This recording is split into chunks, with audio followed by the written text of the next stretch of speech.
प्यारे बच्चों, ये some basic concept of chemistry ये क्लास 11th का है और जेई नीट के लिए भी काफी इंपॉर्टेंट है। तो हम इसमें आज टॉपिक जो डिस्कस करेंगे ये मूल कंसेप्ट डिस्कस करेंगे।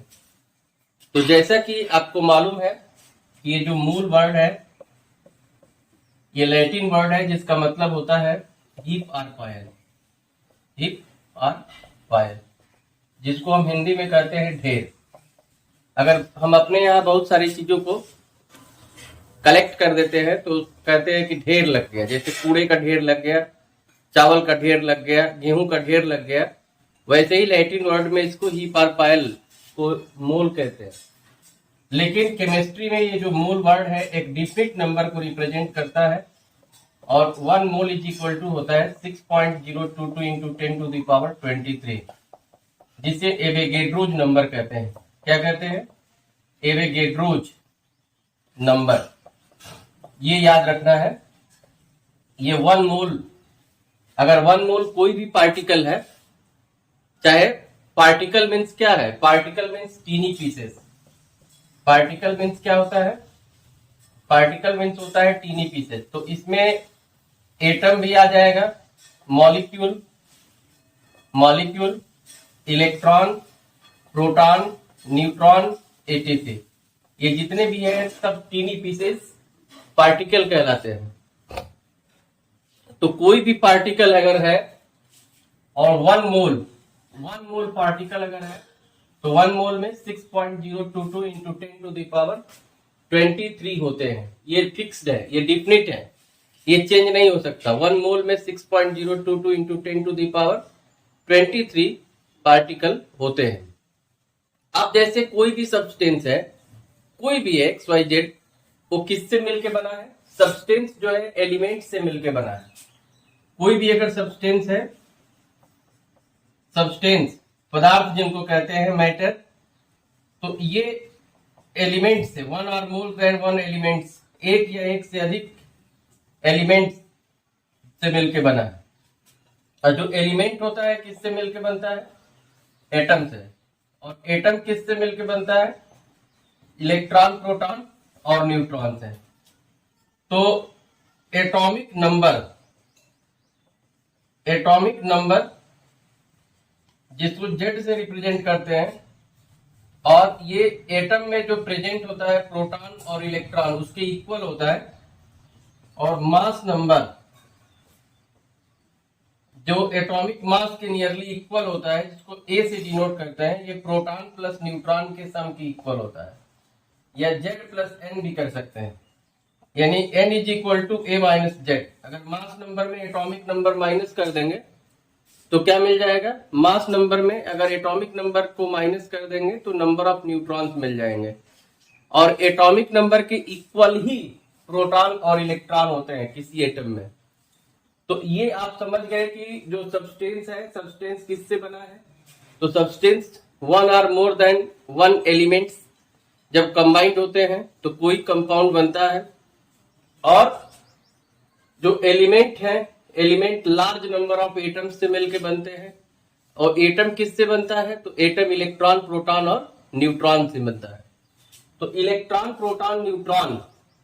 अब इलेक्ट्रॉन, प्रोटॉन, न्यूट्रॉन के बारे में जैसा कि हम पहले से ही जानते हैं कि ये जो इलेक्ट्रॉन है, इलेक्ट्रॉन ये एक निगेटिवली चार्ज पार्टिकल है जिसका 1.6 into 10 to the power minus 19 coulomb होता है। और इसका mass 9.1 into 10 to the power minus 31 kg। उसी तरह से प्रोटॉन ये एक पॉजिटिव चार्ज है, इसका भी 1.6 into 10 to the power minus 19 coulomb होता है। अब mass 1.6 into 10 to the power minus 27 kg होता है। न्यूट्रॉन ये न्यूट्रल है, ना तो पॉजिटिव है ना नेगेटिव है, और इसका मास ये 493 लगभग प्रोटॉन के मास के इक्वली होता है। इसके डिस्कवरर कौन है? J Thomson. जे थॉमसन ने इलेक्ट्रॉन की खोज की थी। प्रोटॉन गोल्डनस्टीन और न्यूट्रॉन का जेम्स चैडविक। तो electron, proton, neutron. Electron negatively charge particle है, प्रोटॉन पॉजिटिवली चार्ज है, न्यूट्रॉन इस पे कोई चार्ज नहीं है। अब प्रोटॉन और न्यूट्रॉन का मास नियरली इक्वल होता है। इलेक्ट्रॉन का जो मास है 9.1 इंटू 10⁻31 kg होता है। अब वन प्रोटॉन का जो मास है, वन प्रोटॉन का मास ये 1836 इलेक्ट्रॉन के मास के इक्वल होता है। और वन न्यूट्रॉन का जो मास है 1839 इंटू मास ऑफ इलेक्ट्रॉन। तो अगर 1839 इलेक्ट्रॉन का मास आप जोड़ देंगे तो एक प्रोटॉन के बराबर होगा, और 1836 इलेक्ट्रॉन का मास जोड़ देंगे तो एक, ये 1836 प्रोटॉन के इक्वल और 1839 1839 ये न्यूट्रॉन के इक्वल हो जाएगा। तो आप जो मोल कंसेप्ट पढ़ रहे हैं, तो अभी आप लोगों ने ये समझा है कि 1 मोल में 6.022 इंटू 10⁻23 पार्टिकल होते हैं, जिसको एवोगैड्रोज नंबर कहते हैं। पार्टिकल मीन्स चाहे atom, molecule, electron, proton, neutron हो सकता है। कोई भी सब्सटेंस एलिमेंट से मिलकर बना है, एलिमेंट्स एटम से मिलकर बनते हैं। एटम, इलेक्ट्रॉन, प्रोटॉन और न्यूट्रॉन। इनके अलावा कुछ अनस्टेबल पार्टिकल भी होते हैं, positron, neutrino, anti neutrino, Mason. तो यहाँ पे एटॉमिक नंबर जिसे हम जेड से डिनोट करते हैं। अब P ये प्रोटॉन और इलेक्ट्रॉन के इक्वल होता है। Mass number P plus N, Z plus N इसके इक्वल होता है। हम न्यूट्रॉन अगर निकालना होगा तो मास नंबर में से एटॉमिक नंबर को क्या करेंगे, माइनस कर देंगे, तो नंबर ऑफ न्यूट्रॉन्स पता चल जाएगा। और जो एटॉमिक नंबर है उसी के इक्वल प्रोटॉन और इलेक्ट्रॉन होते हैं। तो कोई भी सब्सटेंस है उसमें हम नंबर ऑफ मोल्स फाइंड कर सकते हैं कि कितने मोलों की संख्या होगी। जैसे आप नमक खा रहे हैं, अब नमक खा रहे हैं, आपसे पूछ दिया गया अभी एक जो स्टूडेंट है तो वो गया दुकानदार के पास, दुकानदार से कहा कि हमको 1 kg NaCl दे दीजिए, 1 kg NaCl। दुकानदार चौंक गया कि भाई सब लोग तो हम ये नमक कहते हैं, ये NaCl कह रहा है, क्योंकि वो भी पढ़ा लिखा था, सॉल्ट। तो कहा कि अच्छा बहुत अपने को बन रहे हो तुम, ये बताओ कि 1 kg NaCl में कितने नंबर ऑफ मोल्स होंगे, कितने नंबर ऑफ मोल्स होंगे। तो अब तो ये चौंक गया, ये कहा कि हाँ सर बताए थे N = W/M, weight upon molecular mass. तो वेट 1 kg यानी कि ग्राम में हम लेते हैं तो 1000 ग्राम है। Na का 23, ये जो मोलर मास है 23 प्लस 35.5, ये 58.5 हो गया ग्राम पर मोल। तो इससे ये डिवाइड कर देंगे, तो ये डिवाइड करेंगे तो नंबर ऑफ मोल्स मिल जाएगा। यानी कि कोई भी अगर सब्सटेंस है उसका वेट कर लीजिए और मॉलिक्यूलर मास से डिवाइड कर दीजिए। मॉलिक्यूलर मास, तो मॉलिक्यूलर मास कैसे निकालते हैं, मोलर मास, ये मॉलिक्यूलर मास, मोलर मास और मॉलिक्यूलर मास, मॉलिक्यूलर मास इसको स्मॉल m से रिप्रेजेंट करते हैं। ये क्या होता है, the sum of atomic masses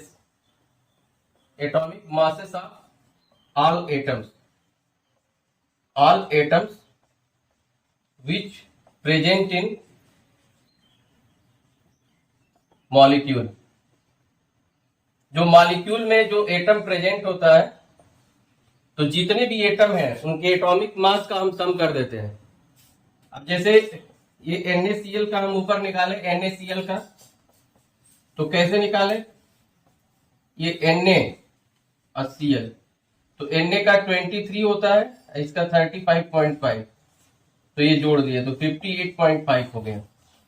ऐसे ही जैसे H2O का निकालना है, तो ये H है, H2 है, H का एटॉमिक मास 1 होता है, ऑक्सीजन 1 है, ये 16 होता है, तो सबको जोड़ दिए 18 हो जाएगा। अगर मान लो H2SO4 का निकाल रहे हैं, तो हाइड्रोजन 2 है, सल्फर 1 है, ऑक्सीजन 4 है, तो इसका एटॉमिक मास 1 होता है, इसका 32 होता है, ऑक्सीजन का 16, तो 2, 32 और 64, तो 98 ग्राम पर मोल। तो इस तरह से आप कोई भी अगर कंपाउंड दिया है तो उसका मोलर मास निकाल लेंगे। अब मोलर मास जब निकल जाएगा तो वेट तो निकल ही जाएगा। वेट तो वेट मशीन या तराजू किसी भी चीज से अब तौल लेंगे तो वेट पता चल जाएगा। अब वेट में मॉलिक्यूलर मास से क्या करेंगे, ये मॉलिक्यूलर मास निकाल के डिवाइड कर देंगे। तो इस तरह से आप नंबर ऑफ मोल्स निकाल लेंगे। आइए कुछ फार्मूला समझते हैं नंबर ऑफ मोल्स निकालने के।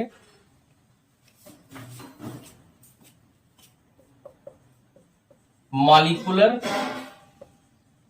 Mass of H2O। तो मॉलिक्यूलर मास का मतलब होता है mass of one mole, mass of one molecule. तो मास ऑफ वन मॉलिक्यूल करेंगे तो 18 AMU लिखेंगे। अब मोलर मास का मतलब होता है mass of one mole. Molar mass means क्या होता है, अब जैसे मान लो हमको निकालना होगा मोलर मास ऑफ H2O, तो ये भी 18 हो जाएगा, लेकिन अगर मोलर है तो यहाँ ग्राम हो जाएगा। अब मॉलिक्यूलर रहेगा तो AMU हो जाएगा। 1 ग्राम इज इक्वल टू होता है 1.66 into 10 to the power minus 24। 1 AMU में 1 AMU इज इक्वल टू इतना ग्राम होता है। AMU atomic mass unit. तो अगर किसी एक मॉलिक्यूल का या एक एटम का अगर हम मास रिप्रेजेंट करते हैं तो उसका यूनिट AMU लगाते हैं। अगर 1 मोल का करते हैं तो ग्राम लगाते हैं। तो न्यूमेरिकल वैल्यू मॉलिक्यूलर मास की या मोलर मास की, ये न्यूमेरिकल वैल्यू तो सेम रहेगी, ये सेम रहेगा, बस यूनिट चेंज हो जाएगा। अगर AMU आप लगा देंगे तो मॉलिक्यूलर मास होगा, ग्राम यूनिट कर देंगे तो मोलर मास हो जाएगा। तो 1 मोल पार्टिकल का जो मास है वही मोलर मास है। Mass of 1 mole particle is called molar mass. तो मॉलिक्यूलर मास कैसे निकालते हैं, तो मॉलिक्यूलर मास में हम सम कर देते हैं, the sum of atomic masses of all atoms. तो सभी एटम का जो एटॉमिक मासेस का सम जो आता है वो मॉलिक्यूलर मास आता है। अब यूनिट केवल हम अगर AMU से ग्राम कर देंगे तो वही मोलर मास हो जाता है। तो ये 1 मॉलिक्यूल पार्टिकल का मास है और ये 1 मोल का है। 1 मोल में कितने मॉलिक्यूल होते हैं, 6.022 इंटू 10 टू द पावर 23। तो नंबर ऑफ मोल्स निकालने के लिए जो फॉर्मूलाज हैं, तो अगर कोई भी पार्टिकल है, अगर कोई पार्टिकल है उसका वेट दिया हुआ है, वेट या वेट आप तराजू से तौल भी सकते हैं, वेट मशीन से भी कर सकते हैं। अब ग्राम में लेना है, ये मोलर मास से डिवाइड कर देना है। तो वेट को अगर मोलर मास से डिवाइड कर देंगे तो क्या मिल जाएगा, नंबर ऑफ मोल्स। दूसरा यह है कि अगर उनका संख्या दिया है, नंबर ऑफ पार्टिकल्स दिए गए हैं, नंबर ऑफ पार्टिकल्स, तो एवोगैड्रोज नंबर, अभी एवोगैड्रोज नंबर बताए थे कितना होता है, 6.022 इंटू 10 टू द पावर 23। अगर नंबर ऑफ पार्टिकल्स दिए गए हैं, एवोगैड्रोज नंबर से डिवाइड कर देंगे तब भी नंबर ऑफ मोल्स निकल जाएगा। ठीक है।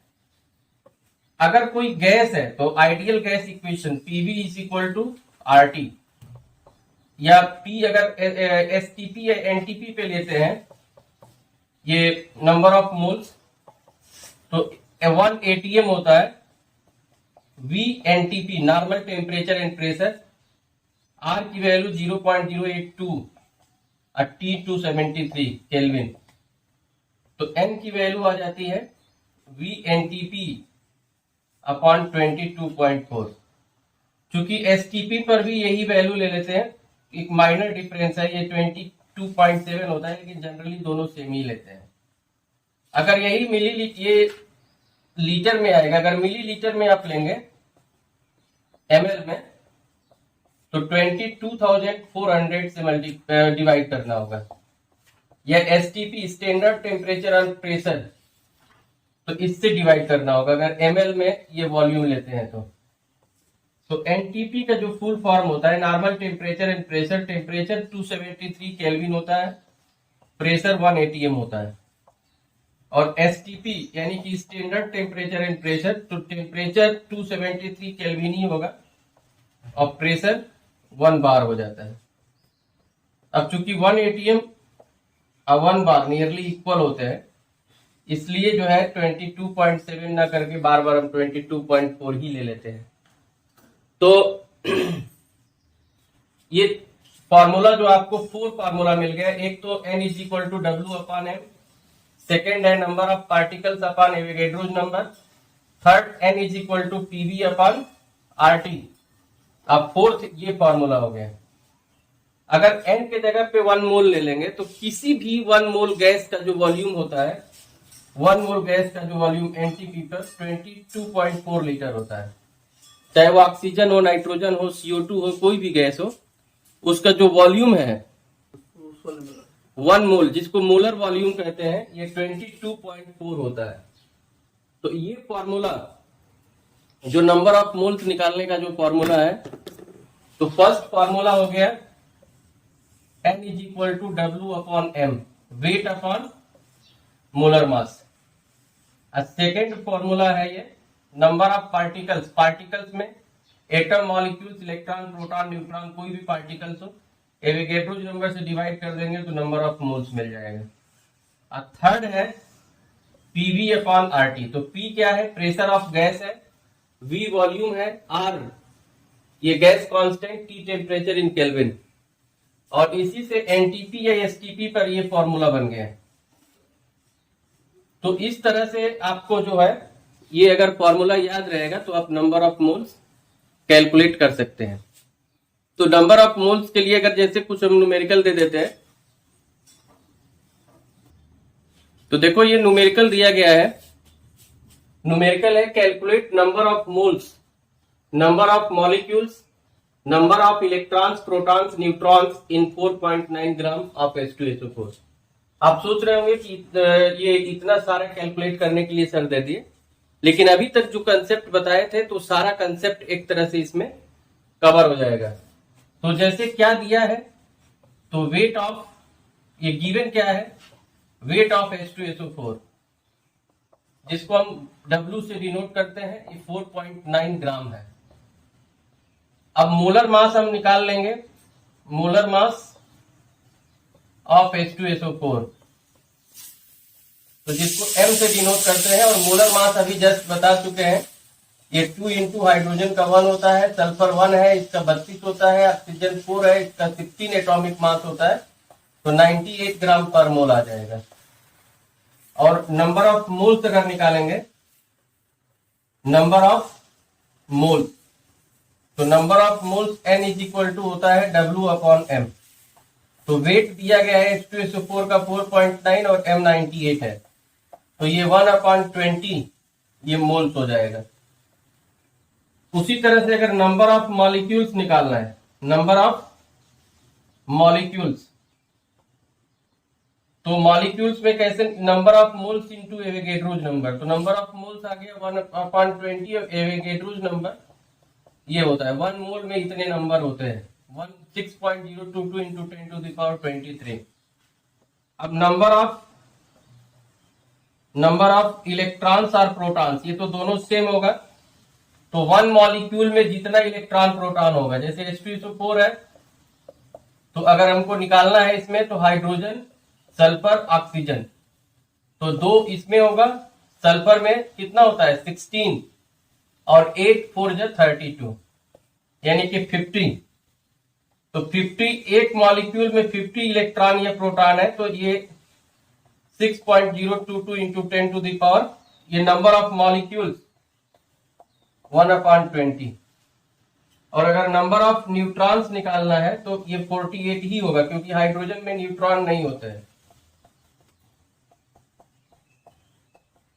तो ये नंबर ऑफ मोल्स मॉलिक्यूल्स में मल्टीप्लाई कर देंगे 48 से, तो इस तरह से इलेक्ट्रॉन, प्रोटॉन, न्यूट्रॉन निकल जाएगा। तो पहले वेट दिया है, मॉलिक्यूलर मास फाइंड कर लिए, डिवाइड कर दिए, तो नंबर ऑफ मोल्स निकल गया। एवोगैड्रोस नंबर से ये मल्टीप्लाई कर दिए तो नंबर ऑफ मॉलिक्यूल्स निकल गया। और ये जो वैल्यू है नंबर ऑफ मॉलिक्यूल्स की, इसमें 50 से मल्टीप्लाई किए, क्योंकि एक मॉलिक्यूल में इतना, ये 50 इलेक्ट्रॉन या प्रोटॉन है, तो जितने मॉलिक्यूल्स हैं उसमें कितने होंगे तो मल्टीप्लाई कर दिए, और 48 न्यूट्रॉन है तो उससे नंबर ऑफ मॉलिक्यूल्स में मल्टीप्लाई कर दिए। तो इस तरह से निकल गया हमारा नंबर ऑफ मॉलिक्यूल्स। तो मोल कंसेप्ट में आप अभी सीख रहे थे कि कैसे हम निकालते हैं number of moles, number of molecules, number of electrons, protons, neutrons. ये कोई भी अगर सब्सटेंस दिया हुआ है तो इस तरह से आप पहले नंबर ऑफ मोल्स निकाल लेंगे, फिर नंबर ऑफ मॉलिक्यूल्स निकाल लेंगे, फिर वन मॉलिक्यूल में जितने इलेक्ट्रॉन, प्रोटॉन, न्यूट्रॉन है उससे मल्टीप्लाई कर देंगे तो क्या निकल जाएगा, इलेक्ट्रॉन, प्रोटॉन, न्यूट्रॉन की संख्या निकल जाएगी। जैसे आप पानी रोज पीते हैं, अब कोई पूछ दे कि एक गिलास पानी में कितने इलेक्ट्रॉन होंगे, how many electron in one glass of water, जैसे वन ग्लास ऑफ वाटर में कितने इलेक्ट्रॉन होंगे, तो कैसे निकालेंगे, वन ग्लास वाटर, जो वन ग्लास वाटर है, वन ग्लास वाटर, इसमें नंबर ऑफ इलेक्ट्रॉन्स बताना है। तो mass of one glass water जो होता है लगभग मान के चलते हैं कि 250 ग्राम होगा, 250 ml की होती है। और जो मॉलिकुलर मास है या मोलर मास, ये मोलर मास ये हो जाएगा वाटर का, वो H2O फॉर्मूला होता है, तो 18 ग्राम पर मोल। और नंबर ऑफ मोल्स निकाल लेंगे W/M करके, तो 250/18। फिर नंबर ऑफ मॉलिक्यूल्स निकालेंगे, नंबर ऑफ मॉलिक्यूल्स, तो नंबर ऑफ मॉलिक्यूल्स क्या होगा, नंबर ऑफ मोल्स जो दिया हुआ है 250/18, इसमें एवोगैड्रो नंबर से मल्टीप्लाई कर देंगे। और अगर नंबर ऑफ इलेक्ट्रॉन्स निकालना है, नंबर ऑफ इलेक्ट्रॉन्स, तो नंबर ऑफ इलेक्ट्रॉन्स निकालना है तो ये नंबर ऑफ मॉलिक्यूल्स कितना है, 250/18 इंटू 6.022 इंटू 10⁻23। और इलेक्ट्रॉन कितना होता है H2O में, तो हाइड्रोजन में 2 हो गया, H2 है ना, ये H2, तो 1 1 होता है, तो 2 और 8 10, तो 10 से मल्टीप्लाई कर देंगे, तो 10 से मल्टीप्लाई कर देंगे तो नंबर ऑफ इलेक्ट्रॉन निकल जाएगा। न्यूट्रॉन निकालना होगा तो 8 से करेंगे, क्योंकि हाइड्रोजन में न्यूट्रॉन नहीं होता है।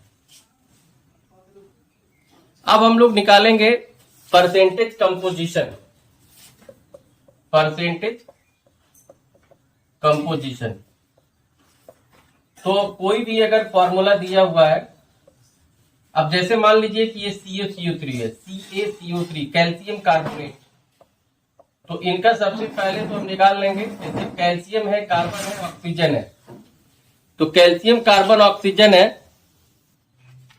तो परसेंटेज कंपोजिशन कैसे निकालते हैं, तो पहले ये मॉलिकुलर मास निकाल लेते हैं। Ca 1 है तो ये 1 इंटू 40 हो जाएगा, कार्बन भी 1 है तो 12 होगा, और 3 इंटू 16 यानी कि 48, तो ये 100 ग्राम पर मोल आ जाएगा। और अगर परसेंटेज ऑफ कैल्शियम निकालना है तो कैल्शियम का ये कितना है, 40 इंटू 100, और टोटल कितना आया है, 100 आया है, तो 100 कैंसिल हो जाएगा, ये 40% आ जाएगा। वैसे ही परसेंटेज ऑफ कार्बन अगर निकालना है तो 12 कार्बन का है इंटू 100/100, ये 12%। एंड परसेंटेज ऑफ ऑक्सीजन तो 48 इंटू 100/100, तो 48% हो जाएगा। एक और एग्जांपल ले लेते हैं, जैसे ग्लूकोज है, तो ग्लूकोज में कितना परसेंट, ग्लूकोज का फॉर्मूला होता है C6H12O6, तो ये ग्लूकोज है। अगर इसमें हमको निकालना है, जैसे ये कार्बन ये 6 दिया हुआ है, हाइड्रोजन 12 है, ऑक्सीजन 6 है, तो इसका एटॉमिक मास कितना होता है, 12, यानी कि 72 हो जाएगा। 12 इंटू 1 12 होगा, 6 इंटू 16 यानी कि 96 हो जाएगा। तो हमको परसेंटेज अब कार्बन अगर निकालना है तो 72 इंटू 100 करेंगे, ये तीनों का सम कर लेंगे तो 180 ग्राम पर मोल आएगा, तो 180 से डिवाइड कर देंगे तो ये आ जाएगा 40%। परसेंटेज ऑफ हाइड्रोजन निकालना होगा तो 12 इंटू 100 अपॉन 180 यानी कि 6.66% होगा। अब परसेंटेज ऑफ ऑक्सीजन, तो परसेंटेज ऑफ ऑक्सीजन ये दिया हुआ है 96 ग्राम है। 100 से कर देंगे, 180 से डिवाइड करेंगे तो ये 53.33% आ जाएगा। तो इस तरह से हम कोई भी अगर कंपाउंड दिया है तो उसका पहले हम क्या करेंगे, मॉलिक्यूलर मास तीनों का सम कर लें। तो तीनों का सम कर लिए तो 180 ग्राम पर मोल आया। अब फिर एक एक का परसेंटेज निकालना है, तो जितना उसका मास है इंटू 100 अपॉन 180 कर देंगे तो ये निकल जाए। ये न्यूमेरिकल है। आपको find molecular formula, molecular formula find करना है। और दिया क्या है, तो कार्बन 40%, हाइड्रोजन 6.66% और ऑक्सीजन 53.33% है। तो ये जो एलिमेंट है, एलिमेंट इस कंपाउंड में कौन कौन सा है, तो कार्बन, हाइड्रोजन, ऑक्सीजन है। परसेंटेज, परसेंटेज कितना दिया है, तो 40, 6.66, 53.33। और एटॉमिक मास, एटॉमिक मास ये कार्बन का 12 होता है, 1 होगा, ऑक्सीजन का 16 हो जाएगा। तब यहां पे हम एक रिलेटिव रेशियो और सिंपल रेशियो बना लेंगे। तो रिलेटिव रेशियो, तो रिलेटिव रेशियो कैसे निकालते हैं, तो एटॉमिक, ये जो परसेंटेज में एटॉमिक मास से डिवाइड कर देते हैं, तो ये आ जाएगा 3.33। 6.66 में 1 से करेंगे तो 6.66 और 53.33 में 16 से डिवाइड कर देंगे तो 3.33 आ जाएगा। अब जो सबसे स्मॉलेस्ट होता है उससे सब में डिवाइड करके सिंपल रेशियो बना लेते हैं। तो ये 1 आएगा, ये 3.33 डिवाइड करेंगे 2 आएगा और 3.33 से सेम नंबर, ये सेम जो स्मॉलेस्ट नंबर होता है उससे करते हैं। तो ये आ गया इंपीरिकल फॉर्मूला CH2O। कार्बन 1 है, ये हाइड्रोजन 2 और ऑक्सीजन 1।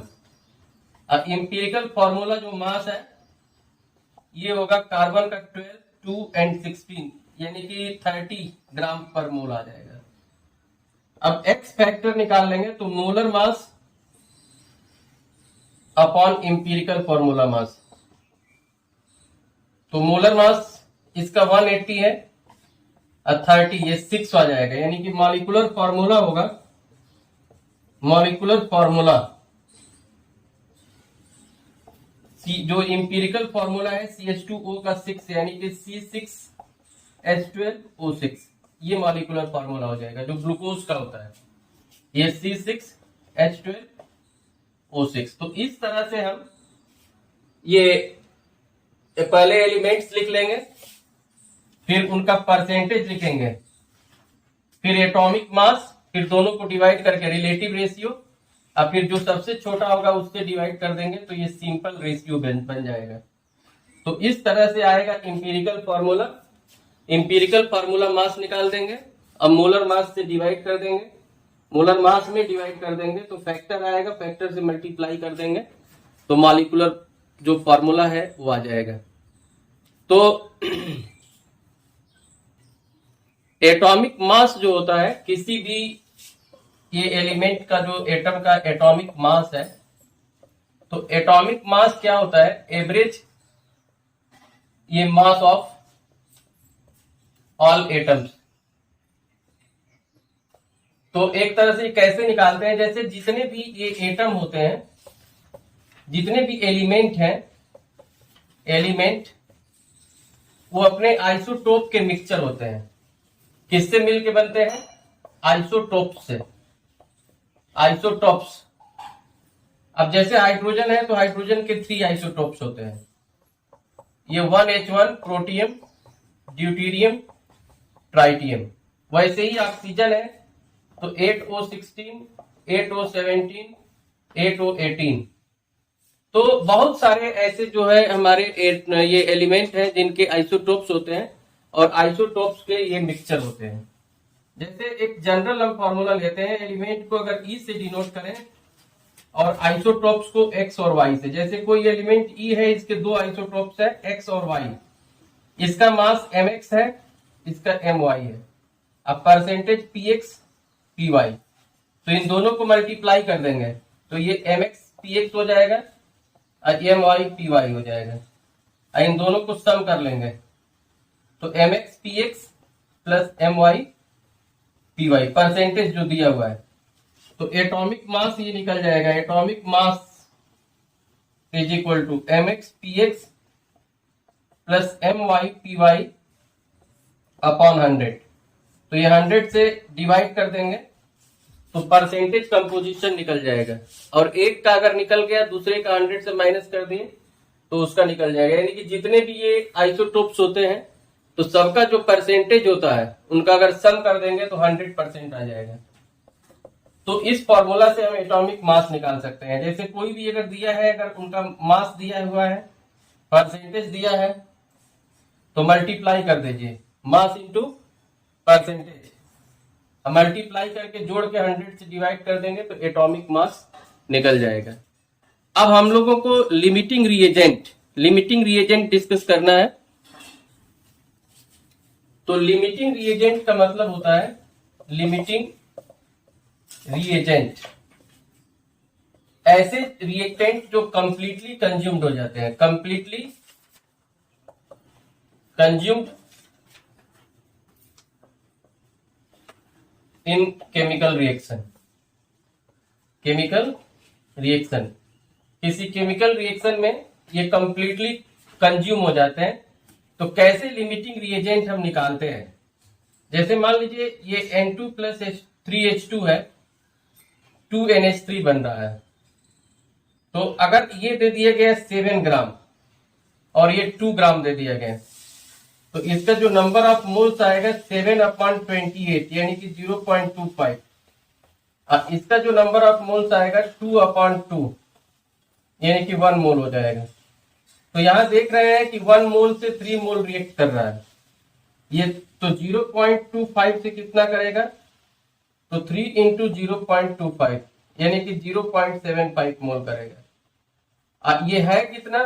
तो 1 मोल है, यानी कि ये एक्सेस है और ये लिमिटिंग है। तो लिमिटिंग N2 होगा और ये एक्सेस होगा।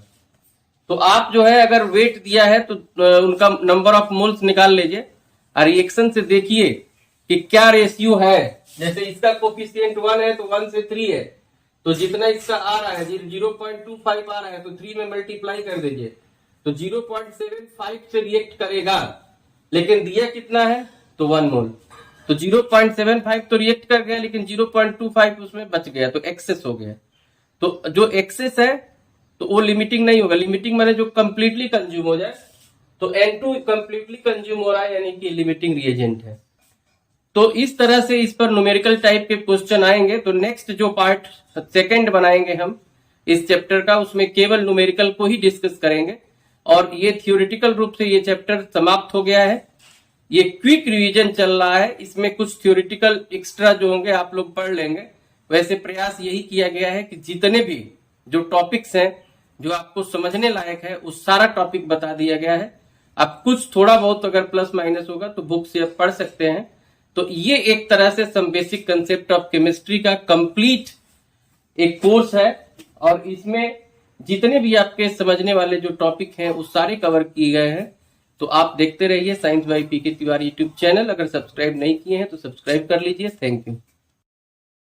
प्यारे बच्चों, ये some basic concept of chemistry ये क्लास 11th का है और जेई नीट के लिए भी काफी इंपॉर्टेंट है।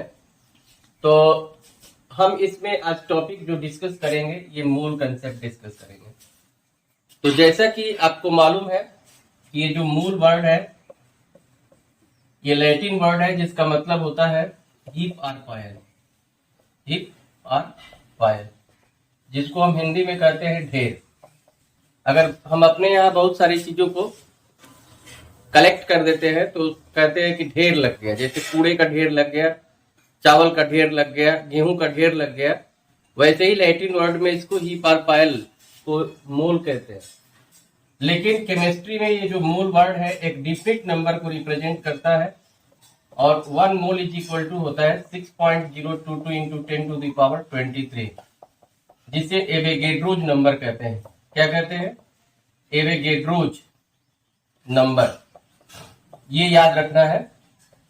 ये 1 मोल, अगर 1 मोल कोई भी पार्टिकल है, चाहे पार्टिकल मीन्स क्या है? Particle means tiny pieces. Particle means क्या होता है? पार्टिकल मीन्स होता है टीनी पीसेस। तो इसमें एटम भी आ जाएगा, molecule, molecule, electron, proton, neutron, etc, ये जितने भी हैं सब टीनी पीसेस पार्टिकल कहलाते हैं। तो कोई भी पार्टिकल अगर है और 1 मोल पार्टिकल अगर है तो 1 मोल में 6.022 इंटू 10 टू द पावर 23 होते हैं। ये फिक्स्ड है, ये डिफिनिट है, ये चेंज नहीं हो सकता। 1 मोल में 6.022 into 10 to the power 23 particle होते हैं। अब जैसे कोई भी सब्सटेंस है, कोई भी XYZ, वो किससे मिलके बना है? सब्सटेंस जो है एलिमेंट से मिलके बना है। कोई भी अगर सब्सटेंस है, सब्सटेंस पदार्थ जिनको कहते हैं मैटर, तो ये एलिमेंट से 1 और मोर देन 1 एलिमेंट्स, एक या एक से अधिक एलिमेंट से मिलके बना है। और जो एलिमेंट होता है किससे मिलके बनता है? एटम से। और एटम किससे मिलके बनता है? इलेक्ट्रॉन, प्रोटॉन और न्यूट्रॉन से। तो एटॉमिक नंबर जिसको Z से रिप्रेजेंट करते हैं, और ये एटम में जो प्रेजेंट होता है प्रोटॉन और इलेक्ट्रॉन उसके इक्वल होता है। और मास नंबर जो एटॉमिक मास के नियरली इक्वल होता है, जिसको A से डिनोट करते हैं, ये प्रोटॉन प्लस न्यूट्रॉन के सम की इक्वल होता है, या Z प्लस N भी कर सकते हैं, यानी N is equal to A minus Z। अगर मास नंबर में एटॉमिक नंबर माइनस कर देंगे तो क्या मिल जाएगा? मास नंबर में अगर एटॉमिक नंबर को माइनस कर देंगे तो नंबर ऑफ न्यूट्रॉन्स मिल जाएंगे। और एटॉमिक नंबर के इक्वल ही प्रोटॉन और इलेक्ट्रॉन होते हैं किसी एटम में। तो ये आप समझ गए कि जो सब्सटेंस है, सब्सटेंस किससे बना है? तो सब्सटेंस 1 और मोर देन 1 एलिमेंट्स जब कंबाइंड होते हैं तो कोई कंपाउंड बनता है। और जो एलिमेंट है, element large number of atoms से मिलके बनते हैं। और एटम किससे बनता है? तो एटम इलेक्ट्रॉन, प्रोटॉन और न्यूट्रॉन से बनता है। तो इलेक्ट्रॉन, प्रोटॉन, न्यूट्रॉन। अब इलेक्ट्रॉन, प्रोटॉन, न्यूट्रॉन के बारे में जैसा कि हम पहले से ही जानते हैं कि ये जो इलेक्ट्रॉन है, इलेक्ट्रॉन ये एक निगेटिवली चार्ज पार्टिकल है जिसका 1.6 into 10 to the power minus 19 coulomb होता है। और इसका mass 9.1 into 10 to the power minus 31 kg। उसी तरह से प्रोटॉन ये एक पॉजिटिव चार्ज है, इसका भी 1.6 into 10 to the power minus 19 coulomb होता है।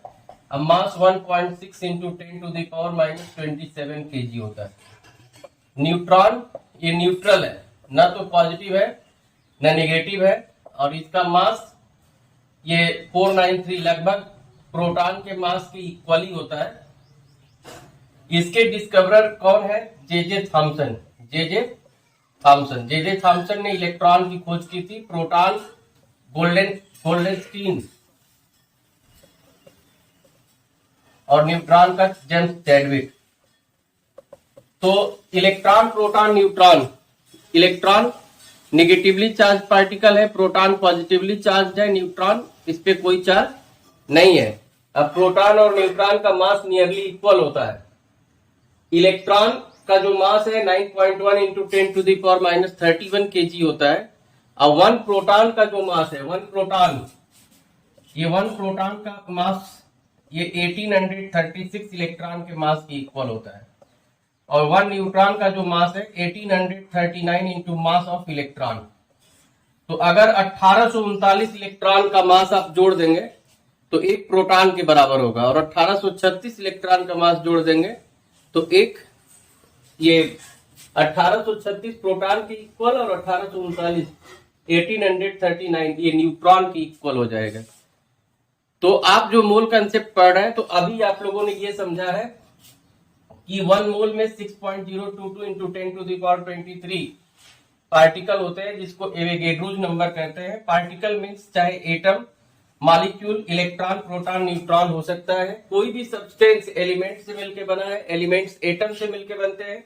एटम इलेक्ट्रॉन, प्रोटॉन और न्यूट्रॉन। इनके अलावा कुछ अनस्टेबल पार्टिकल भी होते हैं, positron, neutrino, anti neutrino, Mason. तो यहाँ पे एटॉमिक नंबर जिसे हम जेड से डिनोट करते हैं। अब P ये प्रोटॉन और इलेक्ट्रॉन के इक्वल होता है। Mass number P plus N, Z plus N इसके इक्वल होता है।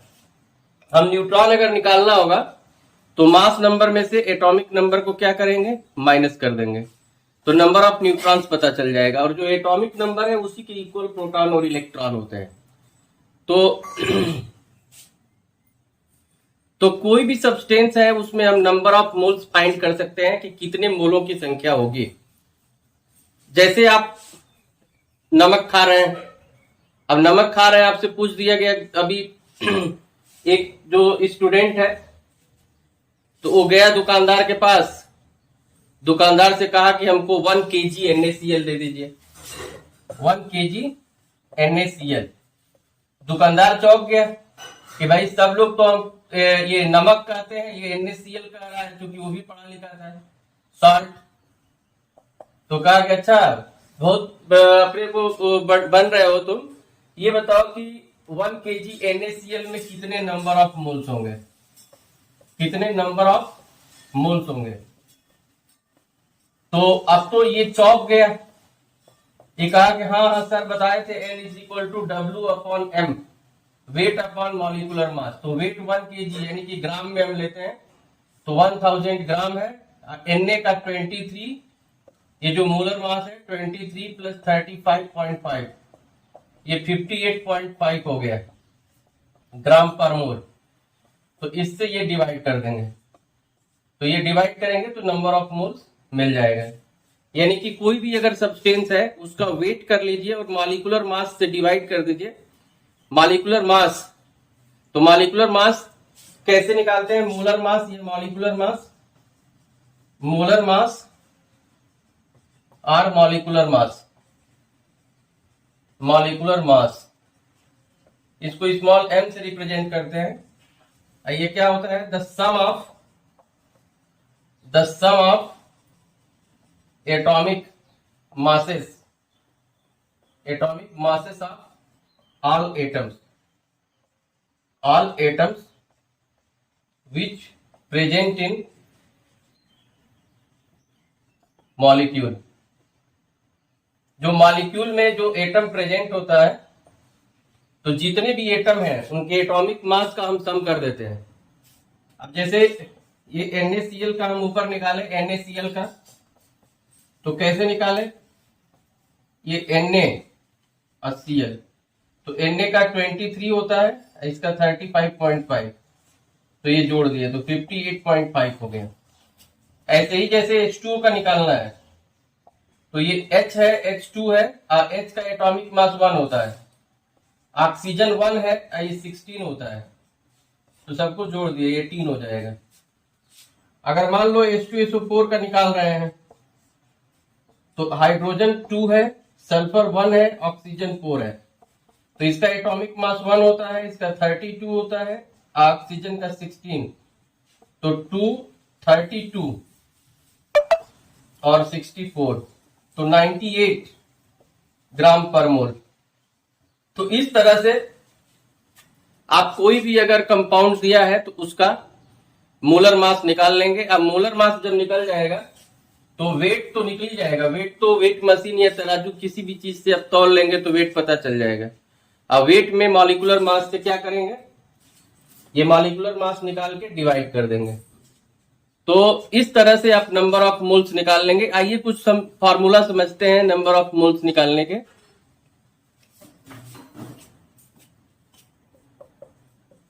मॉलिक्यूलर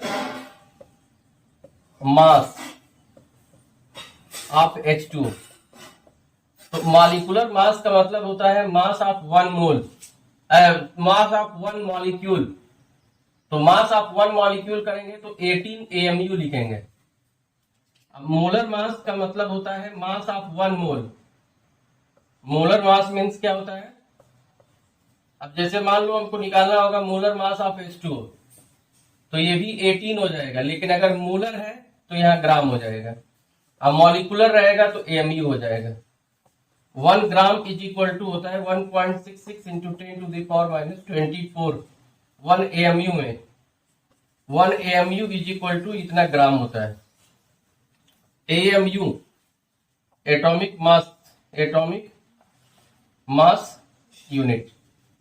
तो अगर किसी एक मॉलिक्यूल का या एक एटम का अगर हम मास रिप्रेजेंट करते हैं तो उसका यूनिट AMU लगाते हैं। अगर 1 मोल का करते हैं तो ग्राम लगाते हैं। तो न्यूमेरिकल वैल्यू मॉलिक्यूलर मास की या मोलर मास की, ये न्यूमेरिकल वैल्यू तो सेम रहेगी, ये सेम रहेगा, बस यूनिट चेंज हो जाएगा। अगर AMU आप लगा देंगे तो मॉलिक्यूलर मास होगा, ग्राम यूनिट कर देंगे तो मोलर मास हो जाएगा। तो 1 मोल पार्टिकल का जो मास है वही मोलर मास है। Mass of 1 mole particle is called molar mass. तो मॉलिक्यूलर मास कैसे निकालते हैं? तो मॉलिक्यूलर मास में हम सम कर देते हैं, the sum of atomic masses of all atoms. तो सभी एटम का जो एटॉमिक मासेस का सम जो आता है वो मॉलिक्यूलर मास आता है। अब यूनिट केवल हम अगर AMU से ग्राम कर देंगे तो वही मोलर मास हो जाता है। तो ये 1 मॉलिक्यूल पार्टिकल का मास है और ये 1 मोल का है। 1 मोल में कितने मॉलिक्यूल होते हैं? 6.022 इंटू 10 टू द पावर 23। तो नंबर ऑफ मोल्स निकालने के लिए जो फॉर्मूलाज है, तो अगर कोई भी पार्टिकल है, अगर कोई पार्टिकल है उसका वेट दिया हुआ है, वेट या वेट आप तराजू से तौल भी सकते हैं, वेट मशीन से भी कर सकते हैं। अब ग्राम में लेना है, ये मोलर मास से डिवाइड कर देना है। तो वेट को अगर मोलर मास से डिवाइड कर देंगे तो क्या मिल जाएगा? Number of moles. दूसरा यह है कि अगर उनका संख्या दिया है, नंबर ऑफ पार्टिकल्स दिए गए हैं, नंबर ऑफ पार्टिकल्स, तो एवोगैड्रोज नंबर, अभी एवोगैड्रोज नंबर बताए थे कितना होता है? 6.022 इंटू 10 टू द पावर 23। अगर नंबर ऑफ पार्टिकल्स दिए गए हैं, एवोगैड्रोज नंबर से डिवाइड कर देंगे तब भी नंबर ऑफ मोल्स निकल जाएगा। ठीक है।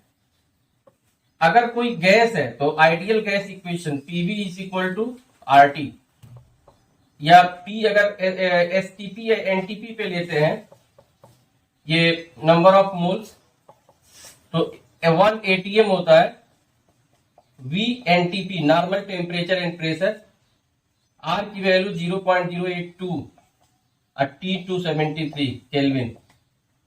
तो N की वैल्यू आ जाती है V NTP अपॉन 22.4। चूंकि STP पर भी यही वैल्यू ले लेते हैं, एक माइनर डिफरेंस है, ये 22.7 होता है, लेकिन जनरली दोनों सेम ही लेते हैं। अगर यही ये लीटर में आएगा, अगर मिलीलीटर में आप लेंगे ml में, तो 22,400 से डिवाइड करना होगा। या STP standard temperature and pressure, तो इससे डिवाइड करना होगा अगर ml में ये वॉल्यूम लेते हैं तो। NTP का जो फुल फॉर्म होता है normal temperature and pressure, temperature 273 kelvin होता है, प्रेशर 1 ATM होता है। और STP यानी कि स्टैंडर्ड टेम्परेचर एंड प्रेशर, तो टेम्परेचर 273 केल्विन ही होगा और प्रेशर 1 बार हो जाता है। अब चूंकि 1 ATM और 1 बार नियरली इक्वल होते हैं, इसलिए जो है 22.7 ना करके बार बार हम 22.4 ही ले लेते हैं। तो ये फॉर्मूला जो आपको 4 फॉर्मूला मिल गया, एक तो N is equal to W upon M, second है number of particles upon Avogadro's number, third N is equal to PV upon RT, अब फोर्थ ये फॉर्मूला हो गया। अगर N के जगह पे 1 मोल ले लेंगे तो किसी भी 1 मोल गैस का जो वॉल्यूम होता है, 1 मोल गैस का जो वॉल्यूम NTP पर 22.4 लीटर होता है। चाहे वो ऑक्सीजन हो, नाइट्रोजन हो, CO2 हो, कोई भी गैस हो, उसका जो वॉल्यूम है 1 मोल, जिसको मोलर वॉल्यूम कहते हैं, ये 22.4 होता है। तो ये फॉर्मूला जो नंबर ऑफ मोल्स निकालने का जो फॉर्मूला है, तो फर्स्ट फॉर्मूला हो गया N is equal to W upon M, weight upon molar मास।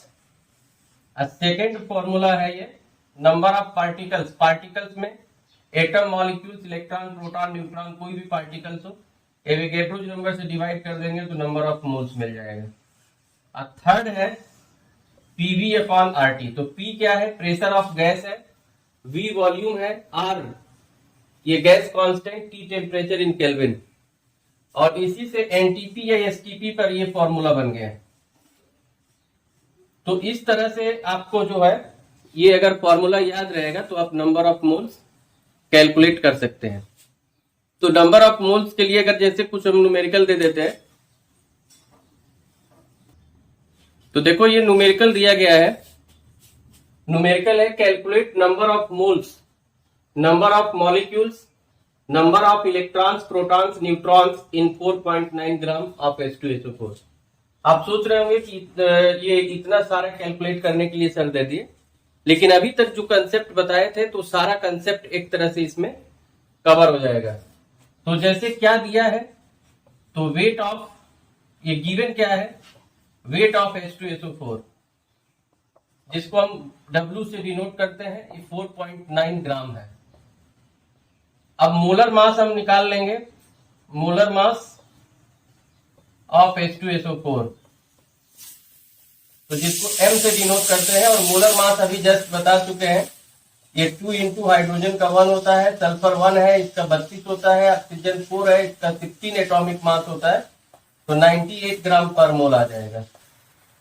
और नंबर ऑफ मोल्स अगर निकालेंगे, नंबर ऑफ मोल्स, तो number of moles N is equal to होता है W अपॉन M।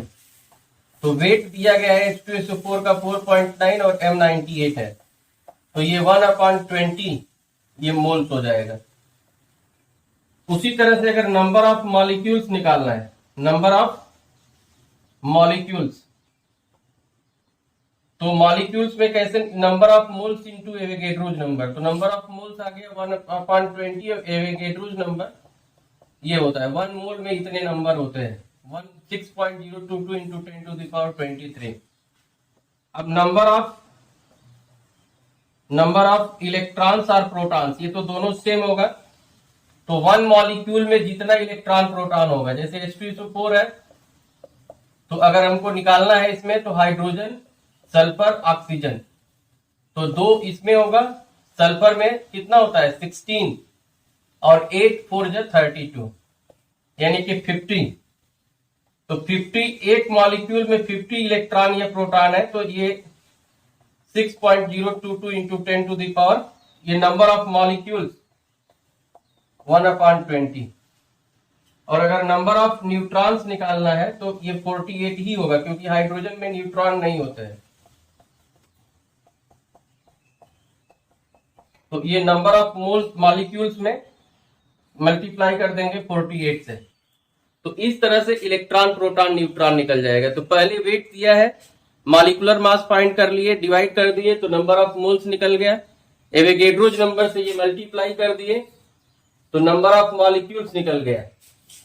और ये जो वैल्यू है नंबर ऑफ मॉलिक्यूल्स की, इसमें 50 से मल्टीप्लाई किए, क्योंकि एक मॉलिक्यूल में इतना, ये 50 इलेक्ट्रॉन या प्रोटॉन है, तो जितने मॉलिक्यूल्स हैं उसमें कितने होंगे, तो मल्टीप्लाई कर दिए, और 48 न्यूट्रॉन है तो उससे नंबर ऑफ मॉलिक्यूल्स में मल्टीप्लाई कर दिए।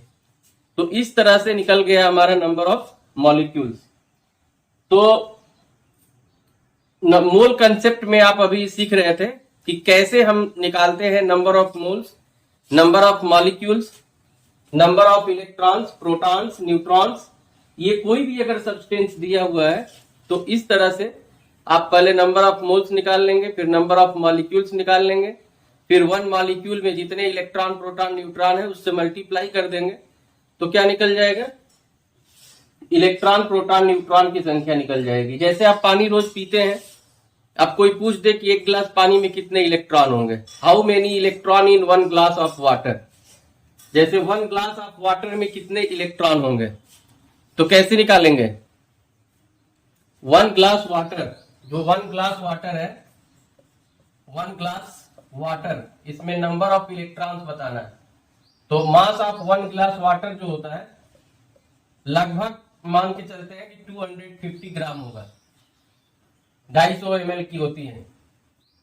और जो मॉलिक्यूलर मास है या मोलर मास, ये मोलर मास ये हो जाएगा वाटर का, वो H2O फॉर्मूला होता है, तो 18 ग्राम पर मोल। और नंबर ऑफ मोल्स निकाल लेंगे W/M करके, तो 250/18।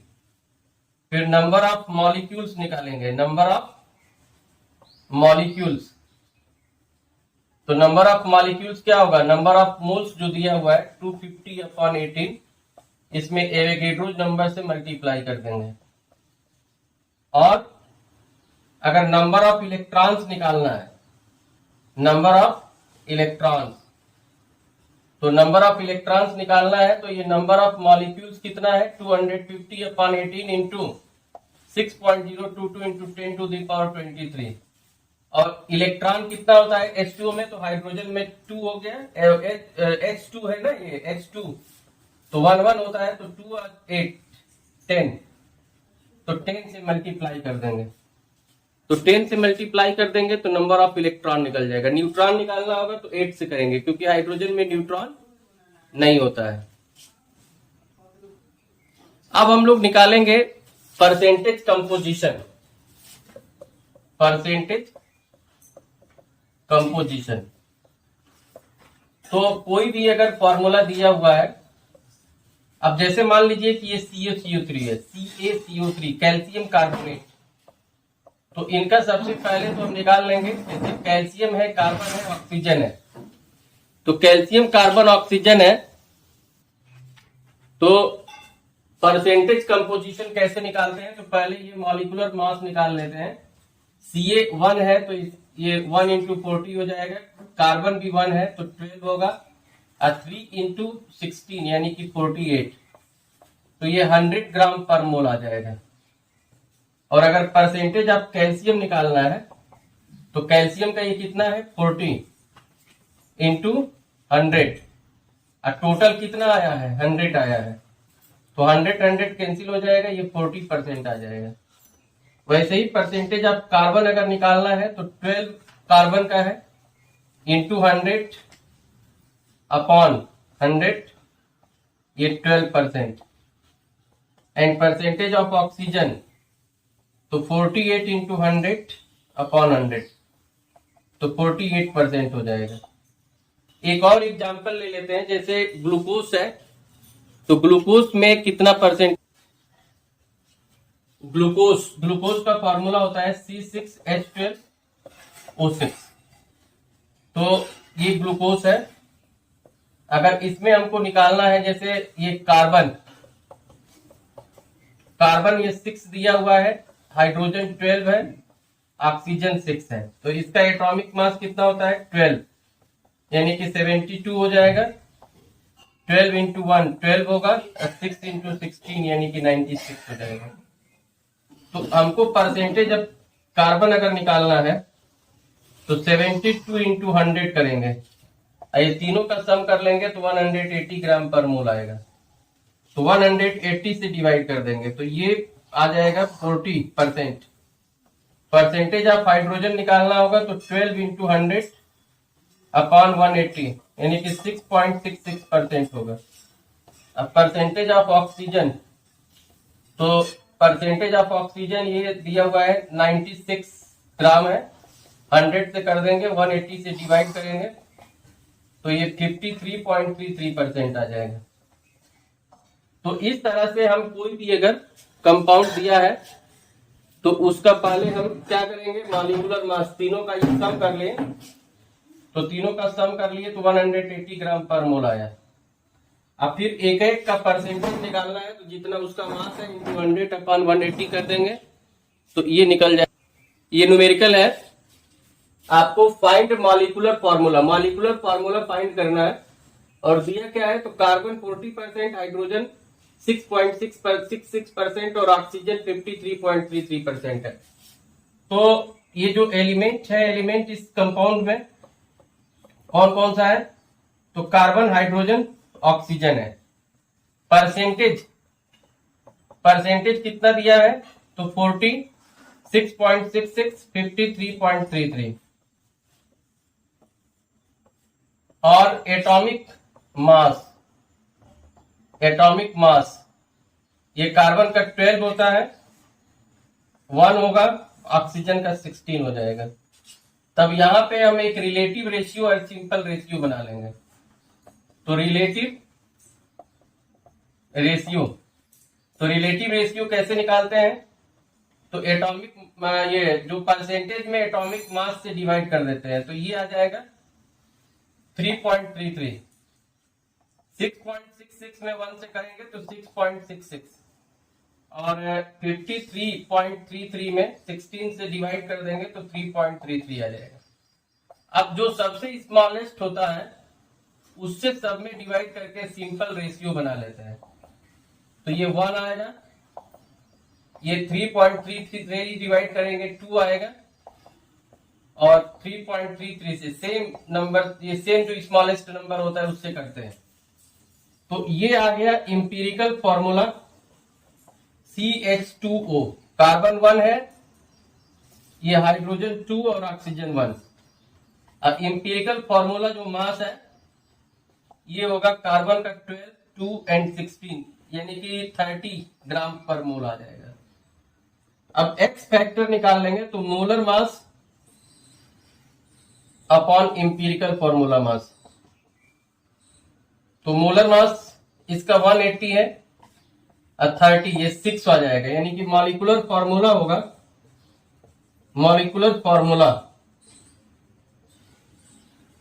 जो इंपीरिकल फॉर्मूला है CH2O का 6, यानी कि C6H12O6, ये मॉलिक्यूलर फॉर्मूला हो जाएगा जो ग्लूकोज का होता है, ये C6H12O6। तो इस तरह से हम ये पहले एलिमेंट्स लिख लेंगे, फिर उनका परसेंटेज लिखेंगे, फिर एटॉमिक मास, फिर दोनों को डिवाइड करके रिलेटिव रेशियो, और फिर जो सबसे छोटा होगा उससे डिवाइड कर देंगे, तो ये सिंपल रेशियो बन जाएगा। तो इस तरह से आएगा इंपीरिकल फॉर्मूला मास निकाल देंगे, अब मोलर मास से डिवाइड कर देंगे, मोलर मास में डिवाइड कर देंगे तो फैक्टर आएगा, फैक्टर से मल्टीप्लाई कर देंगे तो मॉलिक्यूलर जो फॉर्मूला है वो आ जाएगा। तो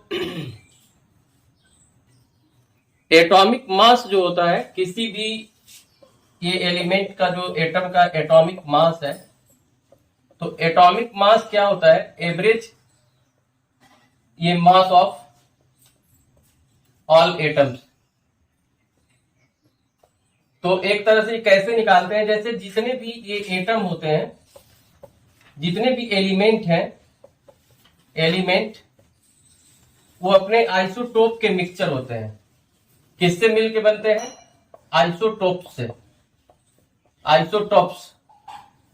अब जैसे हाइड्रोजन है तो हाइड्रोजन के 3 आइसोटोप्स होते हैं, ये 1H1 प्रोटियम, ड्यूटेरियम, ट्राइटियम। वैसे ही ऑक्सीजन है तो 8O16, 8O17, 8O18। तो बहुत सारे ऐसे जो है हमारे ये एलिमेंट हैं जिनके आइसोटोप्स होते हैं, और आइसोटोप्स के ये मिक्सचर होते हैं। जैसे एक जनरल हम फॉर्मूला लेते हैं, एलिमेंट को अगर E से डिनोट करें और आइसोटोप्स को X और Y से। जैसे कोई एलिमेंट E है, इसके 2 आइसोटोप्स है X और Y, इसका मास mx है, इसका my है। अब परसेंटेज px py, तो इन दोनों को मल्टीप्लाई कर देंगे तो ये mx px हो जाएगा और my py हो जाएगा। इन दोनों को सम कर लेंगे तो mx px plus my py, percentage जो दिया हुआ है। तो एटॉमिक मास ये निकल जाएगा, atomic mass is equal to mx px plus my py upon 100।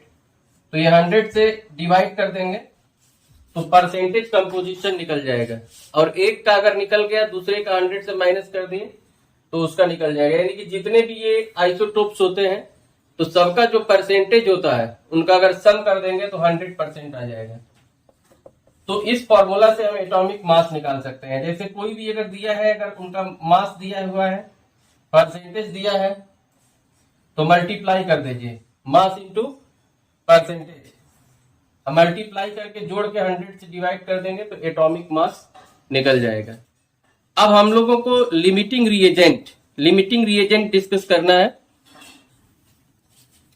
तो लिमिटिंग रिएजेंट का मतलब होता है लिमिटिंग रिएजेंट ऐसे रिएक्टेंट जो कंप्लीटली कंज्यूम्ड हो जाते हैं, completely consumed in chemical reaction. किसी केमिकल रिएक्शन में ये कंप्लीटली कंज्यूम हो जाते हैं। तो कैसे लिमिटिंग रिएजेंट हम निकालते हैं? जैसे मान लीजिए ये N2 प्लस 3H2 है, 2NH3 बन रहा है। तो अगर ये दे दिया गया 7 ग्राम और ये 2 ग्राम दे दिया गया, तो इसका जो नंबर ऑफ मोल्स आएगा 7/28 यानी कि 0.25।